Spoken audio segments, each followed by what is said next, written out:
Good afternoon or good morning, everybody. Thank you for joining us. We're going to just pause a moment here while people join us from wherever they're checking in from. But while we're waiting for people to join us, feel free to type into the chat box where you're joining from today. I am located in Boston, Massachusetts, where it's a lovely 75 degrees. Got Grand Rapids, Maryland, Jacksonville, Ontario, Arlington, Austin, fantastic. Long Beach, beautiful place. Indianapolis, Jamaica Plain, that's a local. Oh, Calgary. Kansas. Brooklyn, hello Brooklyn. Moorhead, Minnesota, wonderful, been there.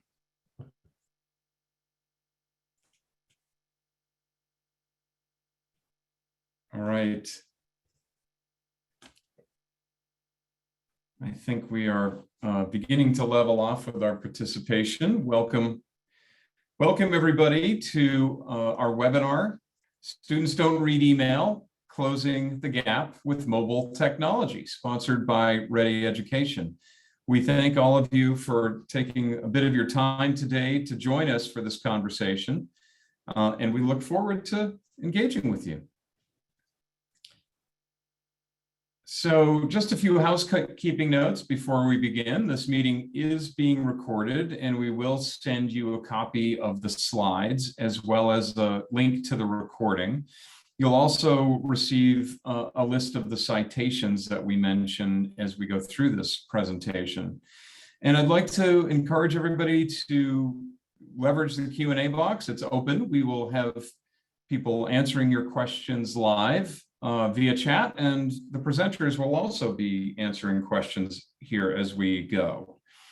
So we'd like to start with a quick poll. And the question is, and you should be seeing it on your screen, is it hard to reliably reach students with email communications? And 1 through 5. 1 is a strongly agree, and as you can see, 5 is strongly disagree. So we'll wait a minute while people post their answers to the poll question.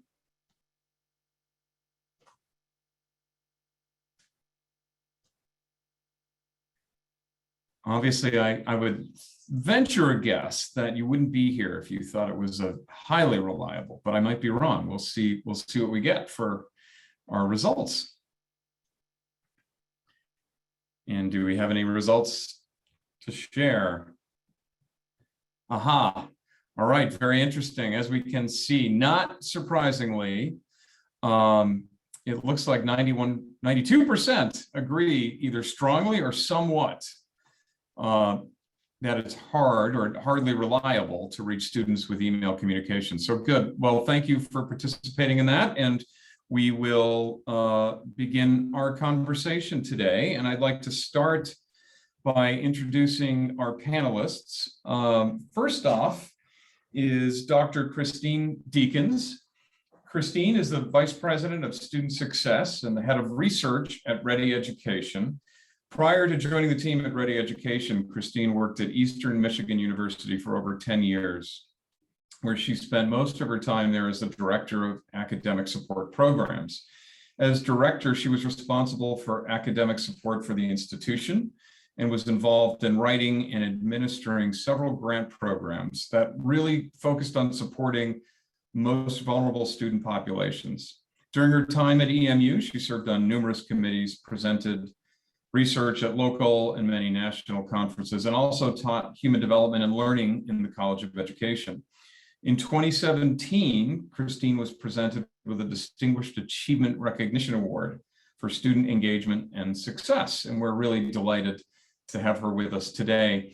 And my name is John Hope, and I am the Vice President of Partnerships at Ready Education. And again, thank you for joining us.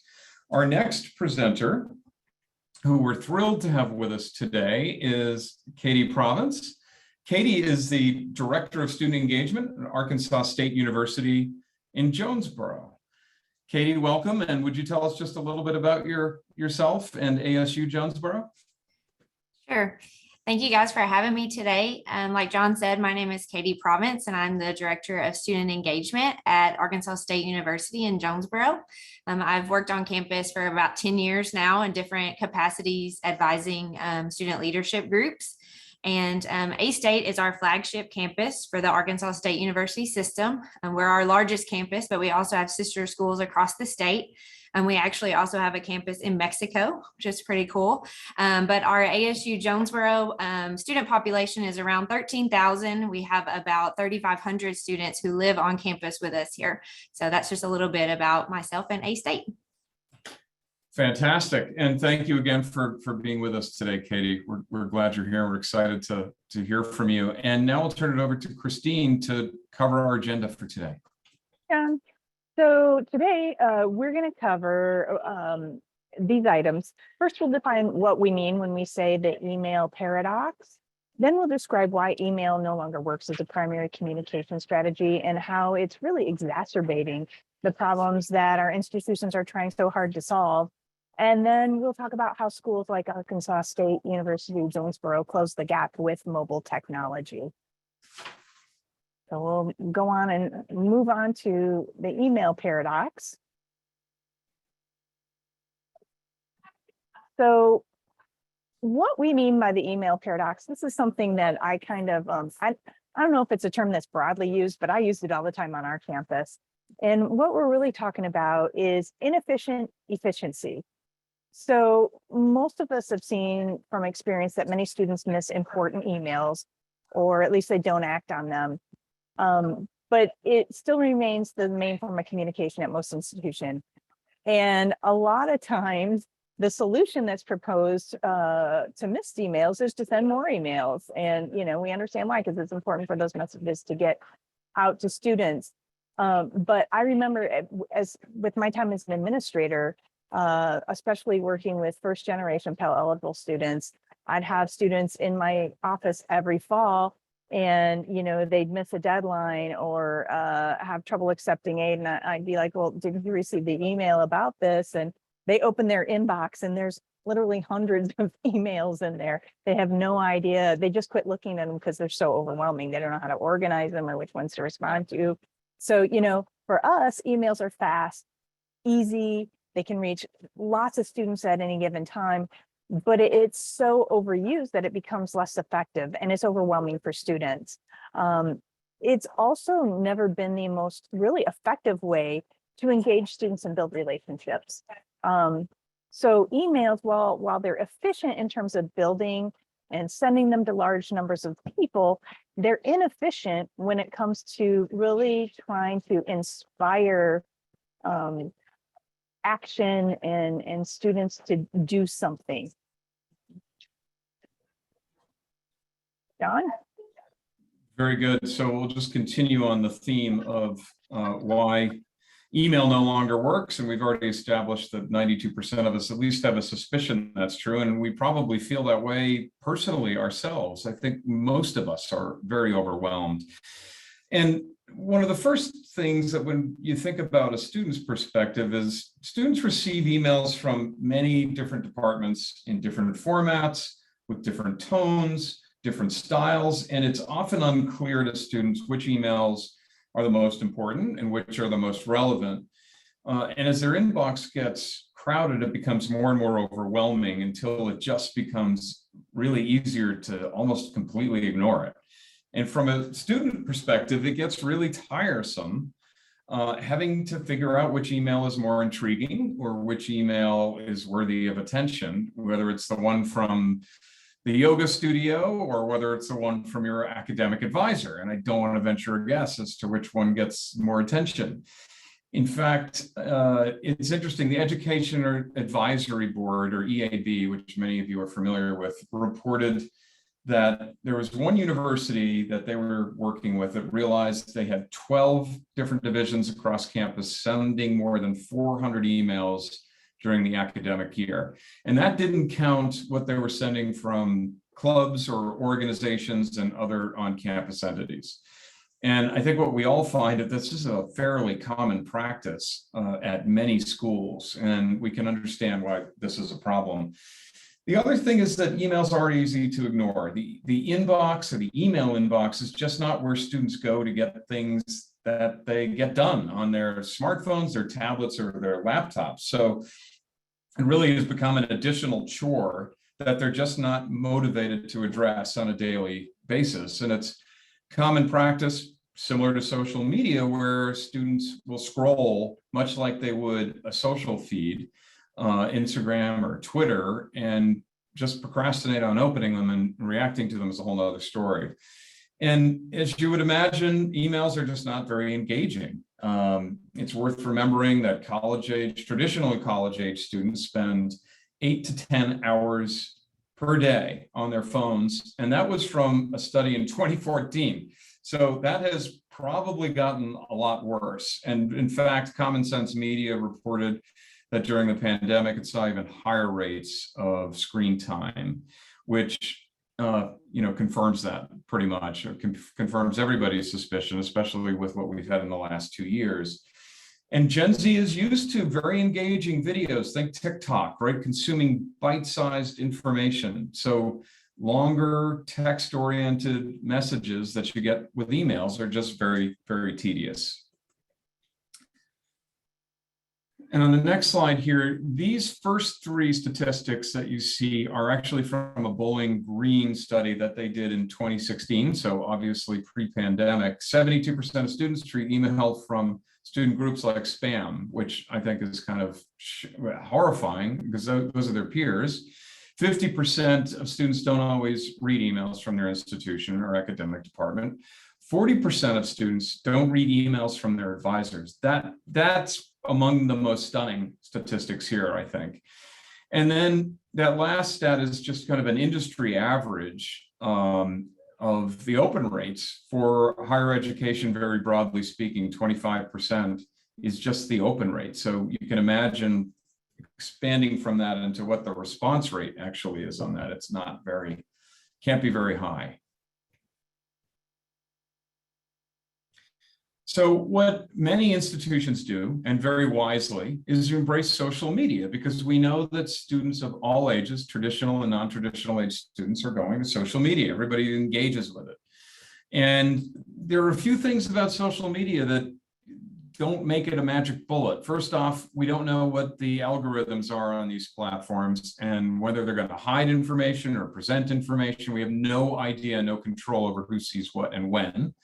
It's not a secure community that's locked down with your SSO and authenticated so that only members of your community. People can be anonymous. And it's really just not very helpful when it comes to generating activity around really key things like paying bills or completing financial aid forms, registering for classes, registering for housing, any of the things that you do. And you have to also remember that these platforms are in business to sell things to people who are on those platforms. So they're monetizing your students as well, which is another byproduct of that. So there's a massive communications gap that many institutions are facing, and it creates issues for every department. And it's exacerbated by the fact that there are too many siloed or broad, untargeted communications and communication channels for that matter. And it ends up creating really just a very noisy and confusing environment for students.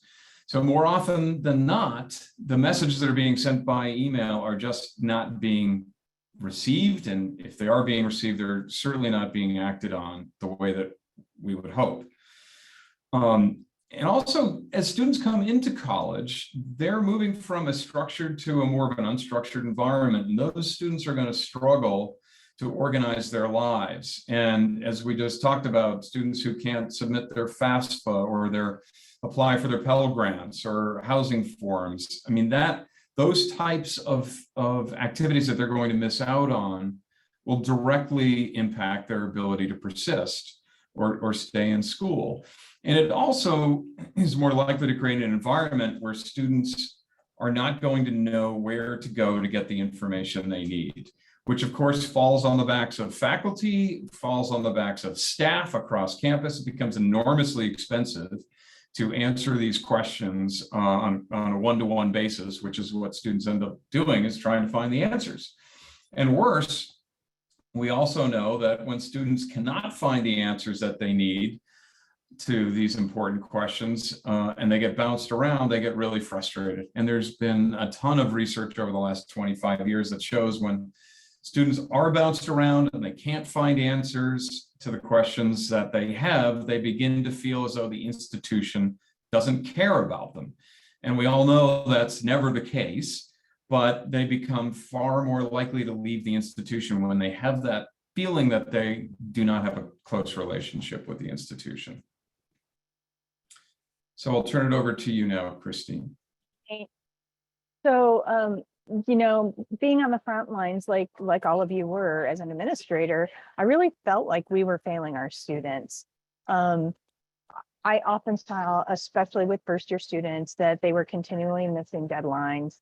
And on our campus, you know, when they're not acting on the communication, it means that they could potentially lose their financial aid, they could lose their scholarships.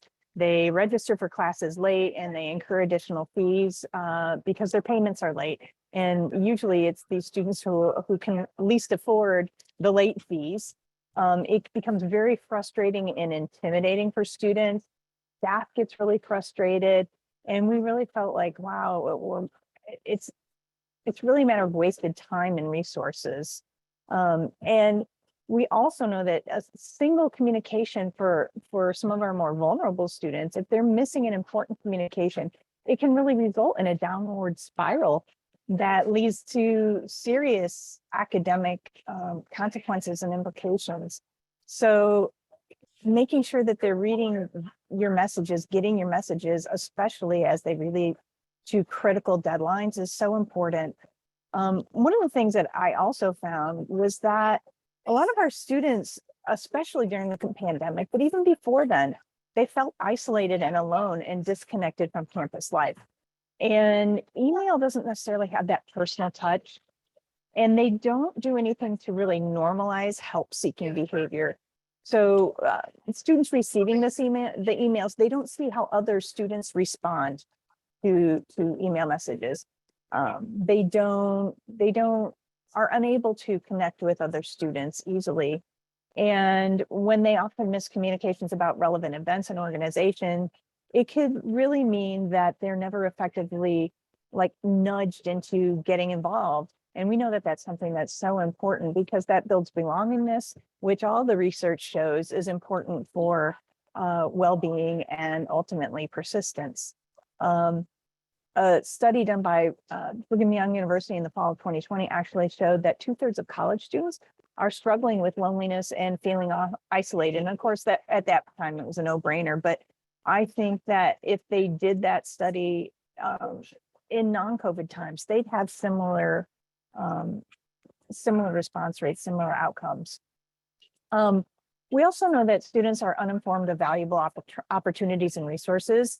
So students, when they come to college, they're unsure where to look for or whether the resources are free and accessible, or if certain resources even exist. Remember, they're coming from the K-12 system where maybe some types of support were stigmatized. They don't know if support is even available in college, if it's appropriate to ask for help, if they're going to have to pay extra to get that help. Emails aren't as good as word of mouth from students to really encourage other students to use those services. Being unaware of important services like, mental health counseling or academic advising or tutoring or success coaching, they can really be the difference for some students between persistence and dropping out. And lastly, when students are missing administrative or academic deadlines, a lack of sense of community or belonging, and they don't get the help that they need, their grades and motivation will suffer. We saw this all the time. I was on the academic standing committee at our institution, and we saw so many when they applied for reinstatement, we saw so many letters that had statements like, I just didn't know. So, you know, students who aren't responsive to direct communications, if they're not responding to your emails, we probably should consider them to be at risk. So we're going to transition into how we talk about closing the gap with mobile technology. Yeah, thanks very much, Christine. Katie, you know, really interested to hear from you. What prompted Arkansas State to begin to look for a mobile app? And did it require a whole new way of thinking about student communication and engagement? What prompted it? Sure. Three things really sort of prompted our starting to look for something like Ready Education. We first were looking for a way to track attendance for assessment. And that's what everybody has to submit, an assessment report. So we were looking for a way to do that. But we also started to notice a shift in how we were reaching students. We were reaching them through social media, but we were getting lost. Like you mentioned earlier, we were getting lost in all of their social media platforms, and there wasn't a safe space for strictly communications that have to deal with Arkansas State. We were getting lost in their Instagram and all of the ads. So we wanted a space where our students could be together and receiving that information, but not being bombarded with other things. And that's kind of how we view other things on campus, like our student union is a safe space where we're not allowing ads and things like that. So we kind of viewed that the same way as looking for a mobile technology that would offer that as well. And then lastly, we wanted a one-stop shop that students could find information. The university's website is wonderful, but it's overwhelming for students to sift through a ton of information and to have to know what the department's name is and who the person is they need to talk to. And so our mobile app, we were really looking for a place where students could find that, and we could make it more student friendly and easier to categorize things that they were looking for, and really to avoid that bounce around that you talked about when a student gets shifted via email or via phone from one department to another, but helping them to really find the information they're looking for in an easy format. That's great. It makes good sense. I think, you know, it's really about, first off, it sounds like it's meeting students where they are. And we already talked about how for 8 to 10 hours a day, maybe even more, they're on their mobile phones. And some of the tools that I think we're probably all familiar with on mobile phones really lend themselves to getting the right information to the right student or group of students at the right time. So through push notifications and dynamic audiences, and by dynamic audiences, we simply mean when you have a system that's integrated with your student information system or your CRM or your ERP, you're able to target those communications to an individual student, a small cohort of students, or the entire campus if you need to. And you have a very high likelihood that it will be delivered. And then you can feature content. You can create, you know, in that screen that's to the left there, you can create featured areas for events or for resources or articles that you want to highlight on the platform to draw students' attention to it. And it becomes a place, as Katie said, to create a one-stop shop or centralize information and resources, reduce the number of systems that people need to check on a daily basis, and have it all in one place, whether the LMS, the SIS, a community feature where they can connect with faculty, with peers, with staff, and then the ability to communicate one-to-one or one-to-many. That's essential. And when you wrap that all together, that truly does become a one-stop shop, which is what you want. And it also encourages regular daily use. The thing that's critical for any mobile platform is that it is highly adopted. These platforms only are effective if you drive adoption. And I know that we find having an embedded community feature is really critical to that. And also introducing the mobile platform to students before they ever get on campus and especially highlighting it during the orientation, but then continuing it thereafter is really essential to ensuring that you have that high adoption. So Katie, maybe you can tell us a little bit more detail about how you're using the app, and particularly around events. Sure. So we obviously still use our trusty social media, but our marketing plan has really shifted. All of our student groups and all of our student affairs departments include the app in their marketing plans for every event. It's not optional. It is a cornerstone of what we do to keep students informed about events and programs and anything that's being offered to them as a resource.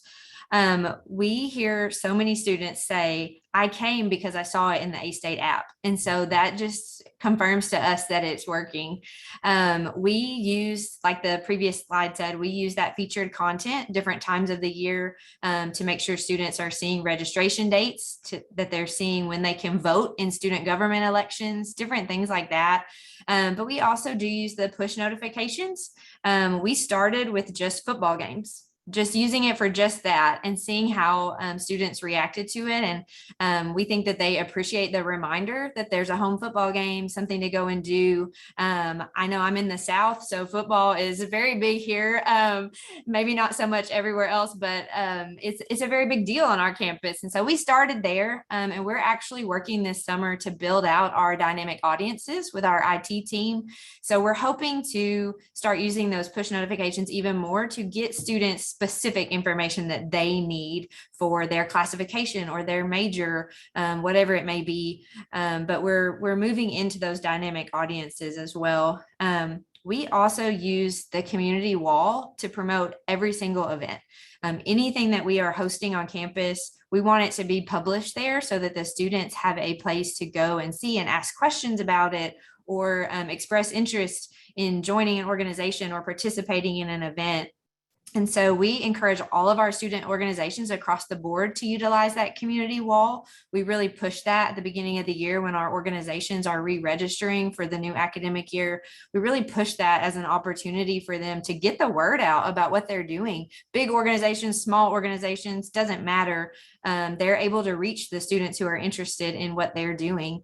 And we also use that community wall to really get a pulse of what's going on campus. What are our students struggling to find when they're asking questions, or what's going on in the world that's really affecting their lives. We got a lot of questions and comments through the pandemic about different things, and that's how we were able to gauge what our students were thinking about, what was at the forefront of their mind, and how can we, like you said, meet them where they are and help them through those things. And so we think that it's a really great tool, not only to inform students, but also to be informed of what our students are looking for. Well, and you probably don't need to drive students to the Red Wolves games. They're probably already showing up, but it's good. It's a backup. So no, that's terrific. Thanks for sharing that. And Christine, we had talked about the danger of what happens when students feel like nobody cares at an institution because they're frustrated. So can you talk to us a bit about sense of belonging, which is really, really critical, and the research constantly shows this. Absolutely. One of the things that we really recognized was that our app really helps students to feel that sense of belonging. Of course, on our campus, we had a large number of first generation and Pell eligible students who, were away from home for the first time. And that's very intimidating. So the nice thing about the app is it helps students build relationships in familiar ways. So it encourages peer-to-peer connections. And we know that, as you've said, students are hungry to connect with each other in virtual communities. This is where they live. And we talked about social media platforms. And there is no social media platform that's going to reach everyone. The thing that's so powerful about this solution is that institutions need to offer their own closed campus social platform, so that we have a safe and secure place where students can connect with one another. They open the channels of communication, enabling faculty and staff to communicate and engage. It helps also to see helps faculty and staff. I was able to log into the app and look at the campus wall at any given time and kind of get a pulse of the campus, know what's happening, know what's going on, how are students feeling. And it also allows students to look, they feel like their voice is heard. One of the other things that's really powerful in creating a sense of belonging is that with an app and mobile technology, you can really help create a personalized experiences. So we know that positive experiences are powerful, and we know that student satisfaction is very closely correlated with retention. There's all kinds of research around that. So when we create a very personalized experience for students where they're able to connect with other students who share similar interests and engage with one another, find friends, find roommates, to develop that sense of belonging, we know that their satisfaction rate goes up and that they're more likely to persist. So let's see how Katie felt like students connected on campus. Yeah, so as I'm sure for many of you that work in higher education, that sense of belonging is at the forefront of everything that we're doing right now. It's really become a part of every decision we make sure that our students are feeling that connection and that connection to each other and to campus. As we are moving now back into fully in-person classes and events, it's sort of shifting a little bit, but we're seeing that it's become a main communication tool for our campus. Our students are using it not only to find information, but to connect with each other. We see a pretty high rate of students who use the private messaging feature. They've made a friend through the app and they're communicating with each other. And we see that they're using those tools, even though they're not the ones that are maybe the most visible in the app, but they're using them. And really the ultimate goal, is for the student to build an affinity to the university, whether that's because they made their best friends here or they had the most wonderful professor, whatever that connection is, that's really the goal for us. And so we really feel like this is a great tool. It was a great tool when we were doing things virtually and online, but now that we're fully in person, we see that it's still a great tool. Our students are still really engaged in it. And one of our goals moving forward is to sort of take a deeper dive into Welcome Week. And are our Welcome Week activities really fostering that sense of belonging? And this app is going to allow us to do that. It's going to allow us to look through the data from Welcome Week and compare that with which students persisted not only to the next semester, but all the way to graduation. And so we're really excited to start looking through that. We actually used our app adoption model through orientation, like you all mentioned. And so we now actually have all of our classes in the app. We've just completed that with this newest freshman class to have all of them there. And so we're hoping to really start diving into that. Did we do a great job of fostering that belonging in the first 2 weeks when we know those are the most crucial, and how does that go forward? And the app is going to be a great tool for us to be able to do that. That's fantastic, Katie. You've teed me up for the next slide, which is talking about assessment. You're doing all these great things, so we want to be able to measure how are things resonating, how are we doing. So we really want to look at how can we use data to guide our communication strategy? And I know how we did this on campus, and it sounds like, Katie, you're doing it as well. First of all, you can use surveys and assessments to easily collect and analyze feedback relating to like services and all the events that you've been talking about. We see that negative ratings have a significant negative correlation with retention, and I'll talk about that in a minute when I share some of my research findings. But there are also lots of other things you can do with daily wellness micro surveys. We know that students, this is one of those things where you can really get a sense of student satisfaction. Are students rating your events at 1 or 2 stars, or are they rating them at 5 stars? It really makes a difference. The app engagement analytics really help you track access rates of different resources, see what's going on the campus wall and more. And you can really track those changes over time. So you can look at how the clicks and the participation in things, how it ebbs and flows over the course of a semester. We use this for attendance tracking, for in-person or online events, classes, or resources.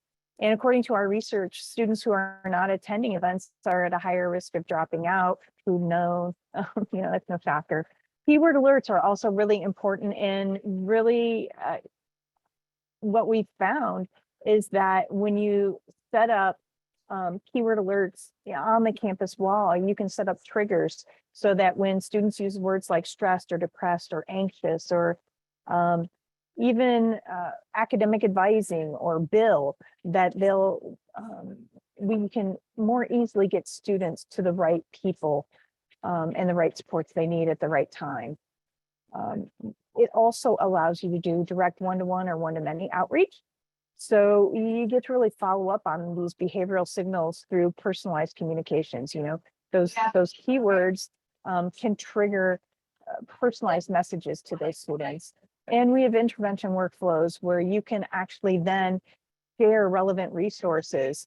Students can request a meeting. We can inform a key staff member when a workflow is triggered.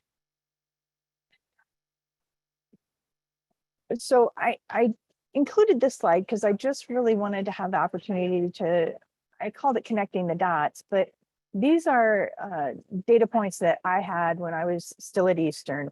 We onboarded our students into the app early because we had a very large population of what one would consider at-risk students. In any given year, close to 50% of our first-year students were first generation, and close to 50% of them were Pell eligible. And so what we found was when we onboarded them into the app at spring registration, when they came in and registered for classes, we found that 59% of students who didn't engage in the app actually showed up for fall versus 91% of students who were actively engaged in the app over summer who showed up for fall. Not surprisingly, 77% of students who were the most engaged in the app actually persisted. We had 100% of our at-risk student population actually adopted the app, and that was a campus-wide effort. We really pushed app adoption with this population. We found that actually, this says app usage, but it was actually just downloading and creating their profile in the app was one of the top 5 predictors of at-risk student persistence on our campus. And we also discovered that 88% of students who were active in the app felt a sense of belonging. On the next slide, I'm going to talk about the importance of encouraging social connections. So I've done some research with Sandra Matz from Columbia University, and she's a behavioral scientist who specializes in digital footprints and associated behaviors. And we work together to really look at the health of our social network at Eastern. And one of the things, this is a graph that depicts the health of our network. And what we're seeing here is that the blue dots are students who persisted, the yellow dots are students who dropped out, and the lines are the digital connections. So you can see that the blue students had a lot more lines than the yellow students did. And if we go to the next slide, it talks about centrality scores. So what we're really looking at here is how embedded are students in that social network, in that community space. We know that students with high centrality scores who are connected to lots of other students or who serve as a bridge to other students are retained at higher rates. And we know that students with low centrality scores persist at lower rates. The probability of continued enrollment is 81% for students with low closeness centrality, but it's actually 92% for students with high closeness centrality. And 10% is it's a big difference. So we see that as significant. On the next slide, we'll talk about actually responding to feedback. We've talked about checking students into events and services and using micro surveys to get feedback. Well, what we found on our campus was that responding to feedback was really important. and it really drives student satisfaction. And we found that students who rated events or services at 2 stars or less had a much higher rate likelihood that they would drop out than students who rated events and services at 5 stars.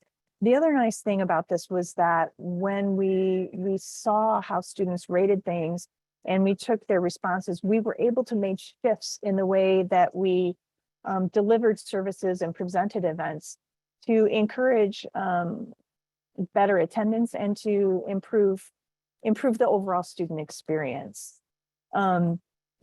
Katie, how has data been important in your role? Yeah, it's important every day in wanting to make change. You know, you have to have data to back up any change that you want to make in higher education. And so we use all sorts of data from the app to show our administrators what our students are looking for and what they're not. We also really use a lot of this feedback to show our student leaders that they may not speak for the entire campus. You know, lots of people have different opinions on events and things like that. So we really look at that feedback, those star ratings you talked about. We really look at that, and actually we read through the comments that they leave. You know, the app offers an opportunity for students to actually write out a comment about events or programs they attended. And we actually read through those when we're planning events, and especially when we're doing something that is traditional year over year. How can we make it better the next time?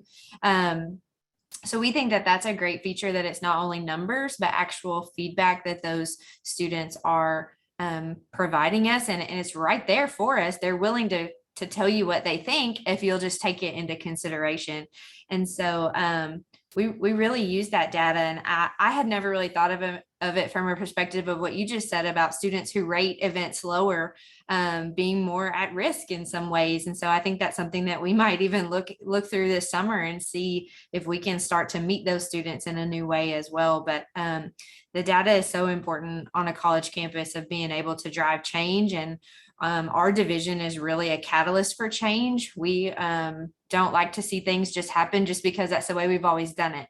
And so we try to instill that in our students, but having some information to back it up is huge when you're going to your administrators to try to make those changes.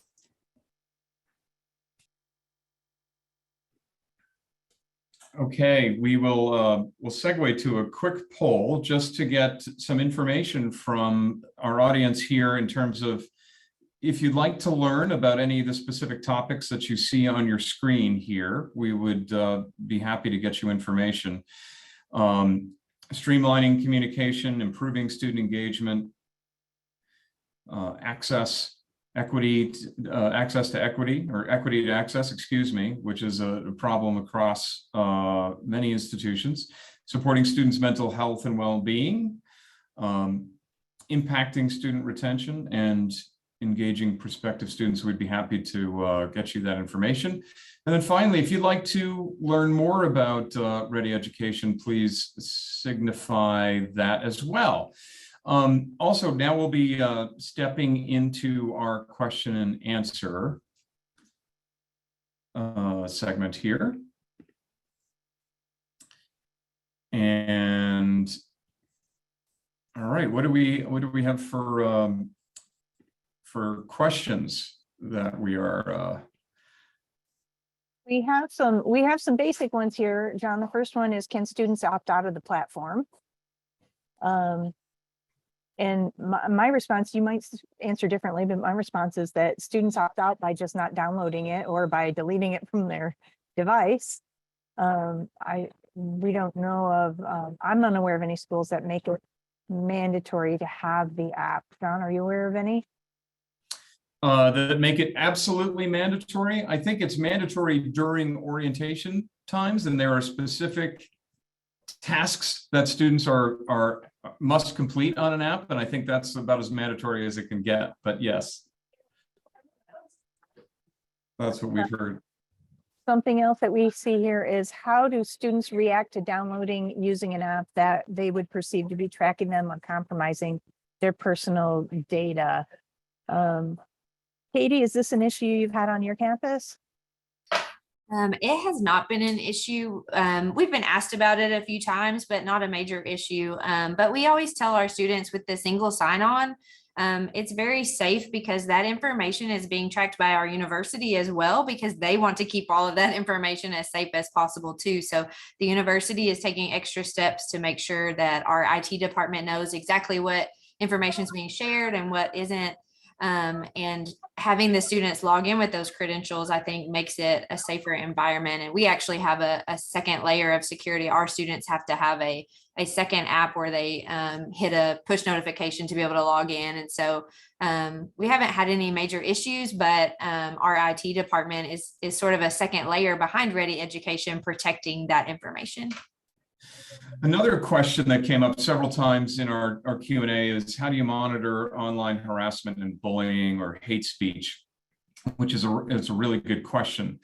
I know, speaking for our platform, our mobile platform, is, first off, there are a number of words that you just ban on the system that they cannot be typed in. They won't show up if somebody tries to. Secondly, everybody is authenticated in through their campus email. There are no aliases, and everybody shows up in the app as who they are. And you would be amazed at how that actually does a remarkable job of keeping people honest. Lastly, if there is a statement or a comment that is found to be offensive, once 3 people flag it, then it's automatically removed from the system, and you can ban people, not from the app entirely, but if you have a bad actor, which does on occasion happen, then you ban people. But there are a number of different ways. Some people assign student leaders as people to monitor.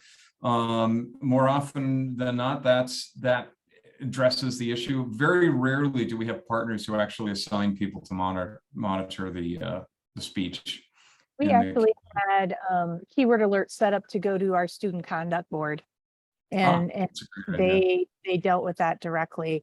But we also found that students police themselves quite vigorously. And so on our campus, we really did not have, bullying was not an issue, because they were quick to keep each other in check.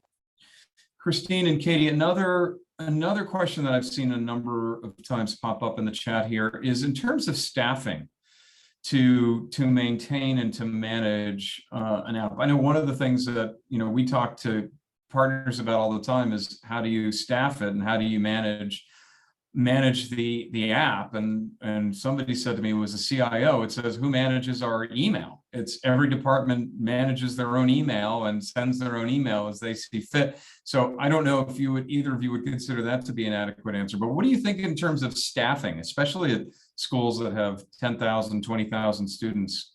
What is the burden? Hey, Katie. I can say for us, I'm the main staff person that monitors. I just do a quick check over it, once a day, once every couple of days, just to make sure things are not going unanswered, or like you said, monitoring for anything that the students may have flagged that they felt was inappropriate. But our other student affairs staff have access. Any department on campus who wants to have access as an administrator to review that information, we allow that to a certain extent. Obviously, our staff are the ones who have the most access to see and do things from the back end.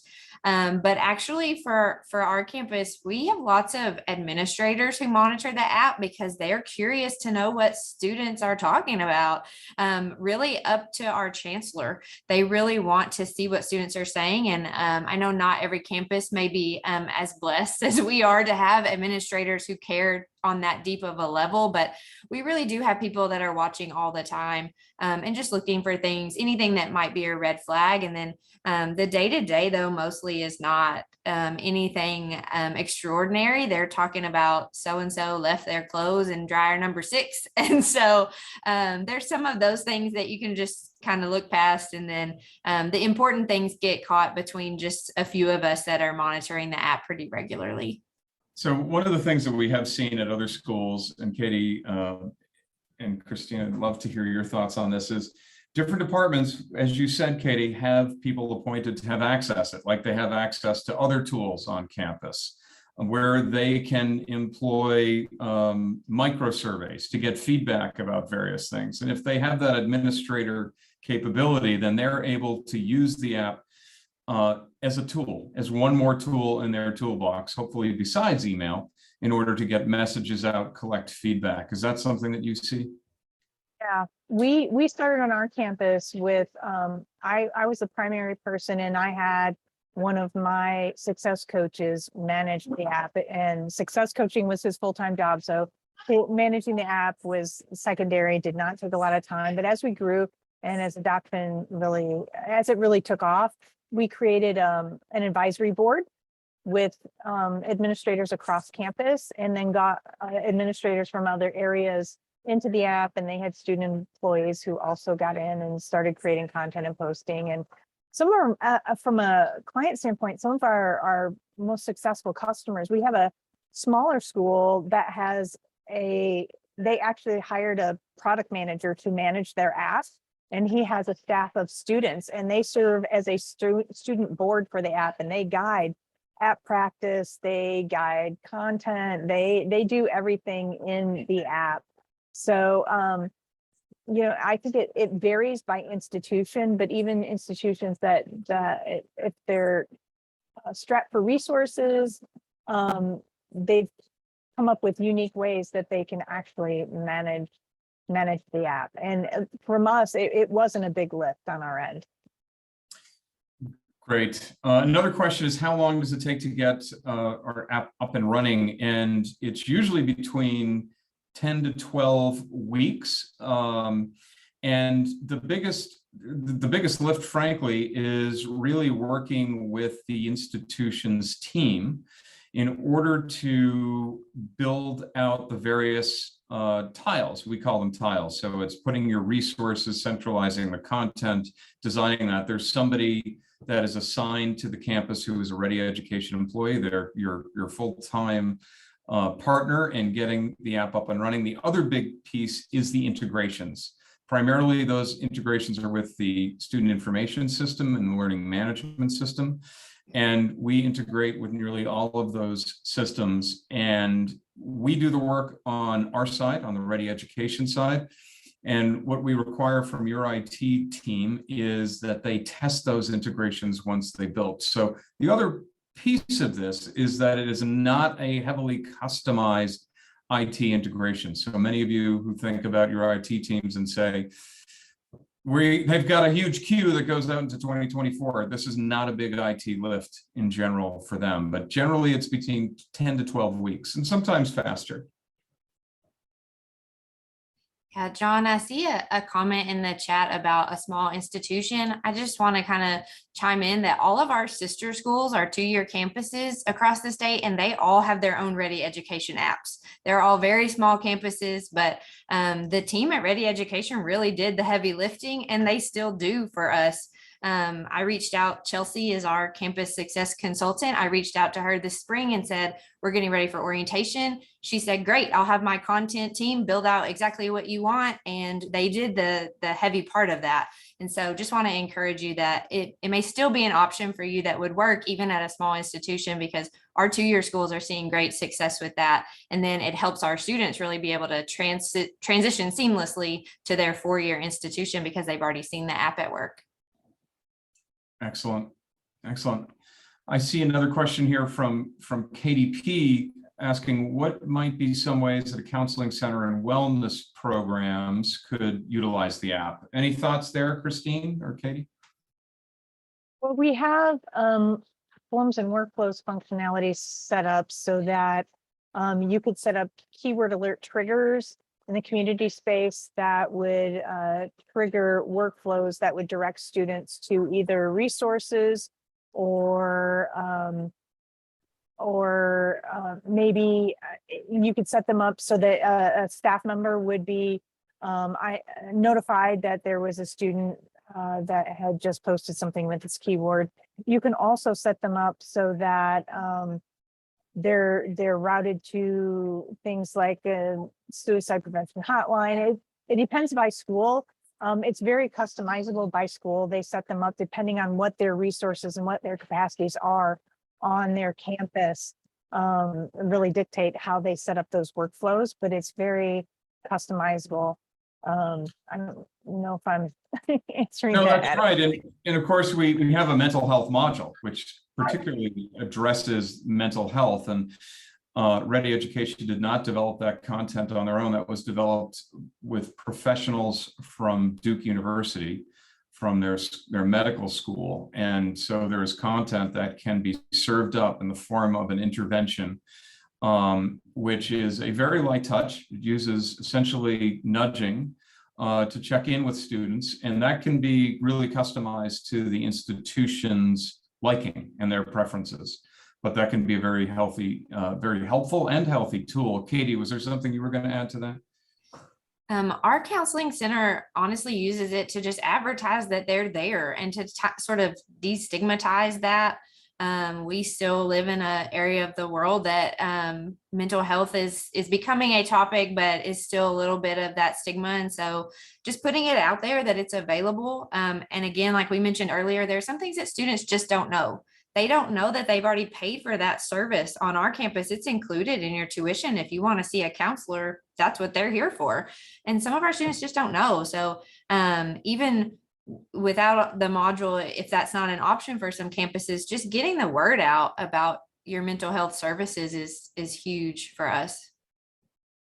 That's great. I would say that before that module was released, our counseling center also in the community space, they posted information about workshops and events so that they had good visibility on our campus. Excellent. And Janelle S. has asked, are there research stats to show the engagement differences between before using Ready Education and after using it?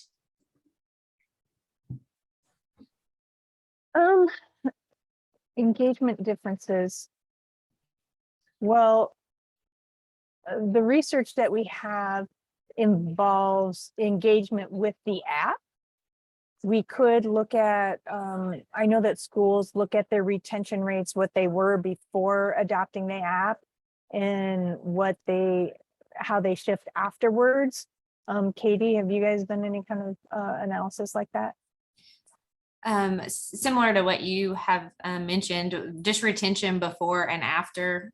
We've seen an uptick in our retention over the last several years, even through the shift to online and virtual.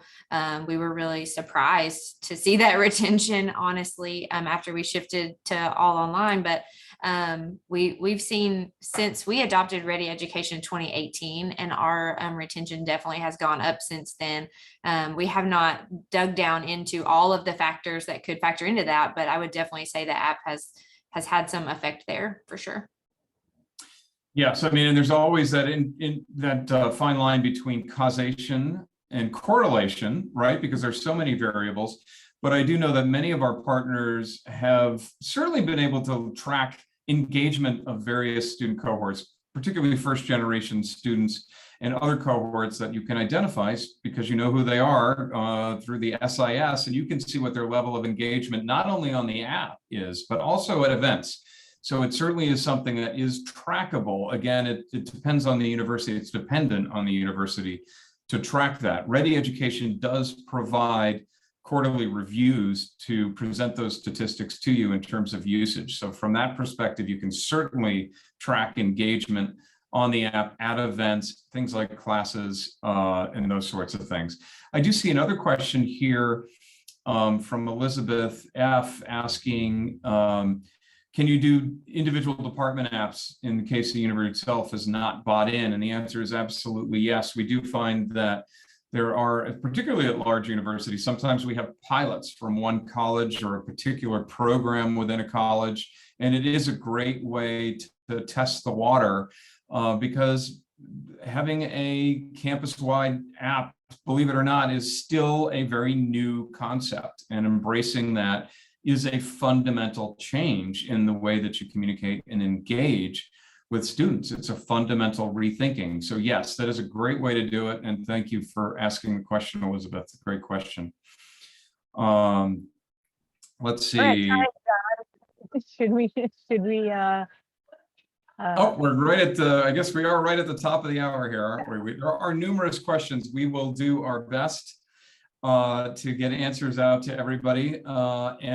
We have your names and your emails, so we will get back to you with your particular questions if we didn't get to them now.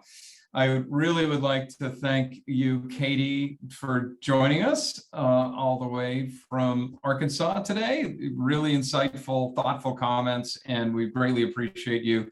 And Dr. Deakins, thank you for all of your thoughts and efforts in this conversation. And most of all, to all of our guests, thank you very much for spending a portion of your day with us. If you would like further information, certainly respond. You will be receiving an email with the copy of the slides and a link to the recording. So thanks everybody for your participation, and we hope you have a wonderful day.